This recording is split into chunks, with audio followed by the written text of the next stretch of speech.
જય હિન્દ મિત્રો, આનો જવાબ કોમેન્ટ્સની અંદર આપવાનો. ચાલો અહીંયા છે છેલ્લો અંક 8 છે, એનો વર્ગ કરો તો શું આવે? બધાને આવડે છે. આનો જવાબ આપો ને તો છે એ માનું. જોજો. ચાલો અહીંયા છે એકમનો અંક નથી પૂછ્યો, શેનો પૂછ્યો છે? દશકનો અંક. જોઈએ અહીંયા શું થાય છે.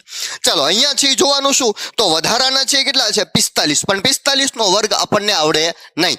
તો 50 કરતા કેટલા ઓછા છે? તો કે 5 ઓછા છે. કેટલા ઓછા છે? 5 છે ઓછા છે. અને એનો તમે વર્ગ કરો એટલે 5 5 25. તો છેલ્લો અંક 5 હોય ને એની બાજુનો કેટલો હશે? 2. હવે અહીંયા તમે જુઓ વધારાના કેટલા છે? 50 થી કેટલા ઘટે છે એમ નો જોવે. આ વધારાના કેટલા છે? 14. ભલે સંખ્યા આગળ ગમે હોય. ચાલો 14 નો વર્ગ કરો એટલે કેટલા થશે? 194. આ છે વધારાના કેટલા છે? 14 છે એ વધારાના. તો 14 નો તમે વર્ગ કરો એટલે કેટલા થાય? 196. જો છેલ્લો આંકડો 6 હશે ને આગળનો છે એ શું હશે? 9 હશે. આ એક જ હશે એવું નથી કહેતો. છેલ્લા 2 અંક આપણને ખબર પડે. છેલ્લો અંક 6, એની બાજુનો મતલબ દશકનો અંક કેટલો હશે? 9.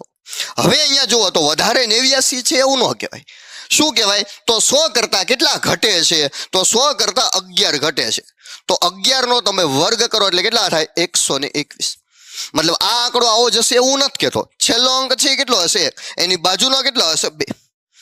કોઈ પણ સંખ્યા આગળ ગમે એ લખેલી હોય. ચાલો તો હવે તમારે વિદ્યાર્થી મિત્રો આનો જવાબ મને કોમેન્ટ્સની અંદર છે એ કહેવાનો છે.